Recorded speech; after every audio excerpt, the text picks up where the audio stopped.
we're on page 4 of your most basic music theory, and we're going to look at chords now.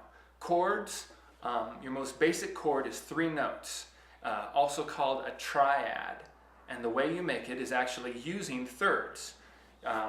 So to get from the one, the tonic of the chord, or the root of the chord, you just pick a note in your scale. We're going to do C first, the 1 chord. We're going to go up to the 3rd, which we've already talked about, but then we're going to go a 3rd up from E, up to a G, and now we have 3 notes. A triad, okay?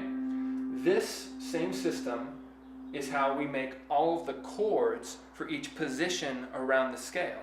So C, D, E, F, G, A, B, C.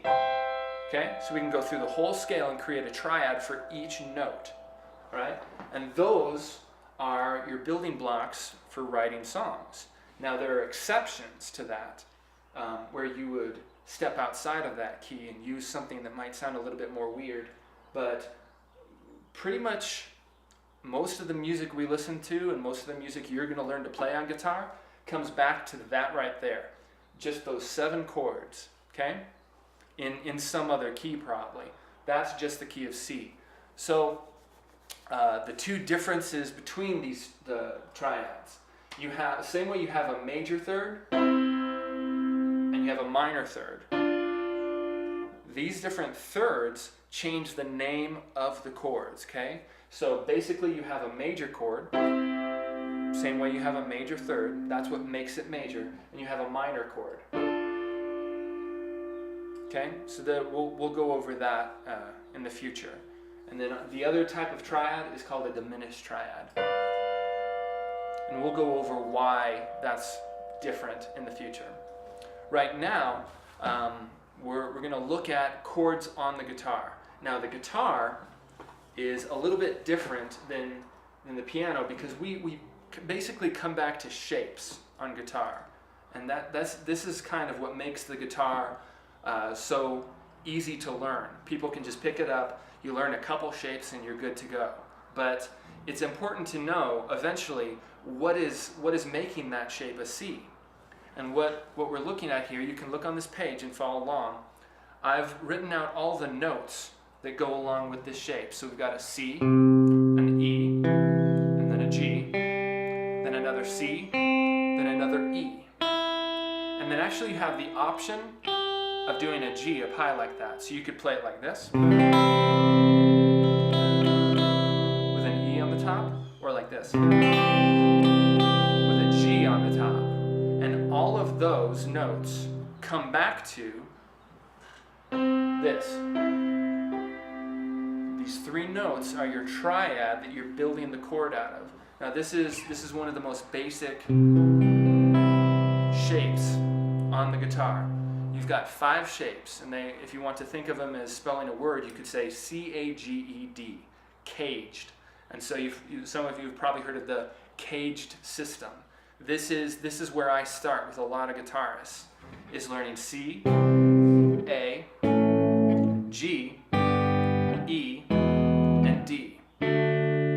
So what I want you to do is jump down to the bottom of the page here, and I've put numbers where there were letters. Those numbers represent either the top of the triad, the 3rd of the triad, or the 5th of the triad. And so each of these shapes has a formula behind it, a way of thinking. Some of them go 1, 3, 5. C does that. G does that. 1, 3, 5. Other shapes put the 5 right next to the 1 in the bottom, like this. E goes 1, 5, 1, 3. There's 2 other shapes that do that. A, 1, 5, 1, 3, and D. Okay?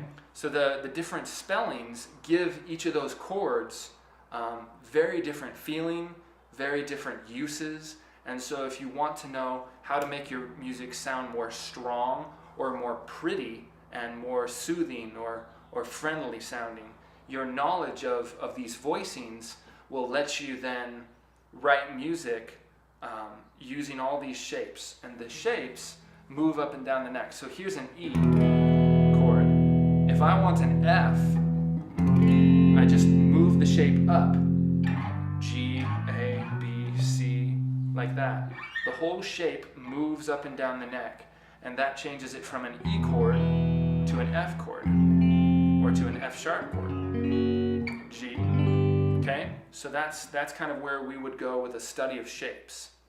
Alright, last page. We're just taking a quick glance at modes. Modes is just the major scale, but you're starting on a different point. So if we were to think of it as the key of E, here's a different mode in the key of E. Did you hear that? I started on F sharp, and I ended on F sharp. That's basically modes for you. But modes also serve this way. When I'm playing, and I have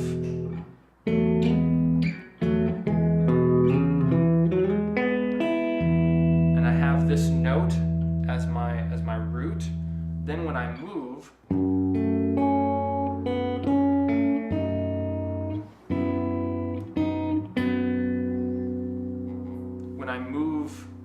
the tonic of that chord, the root of that chord,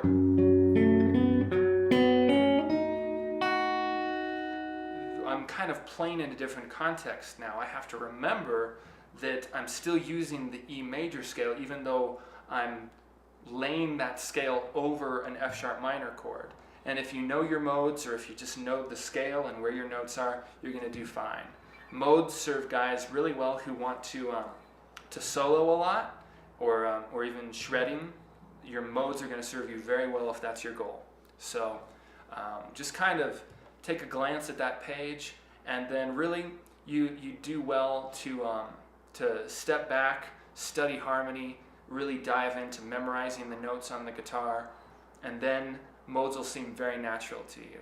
So have fun with that. I'll see you guys around.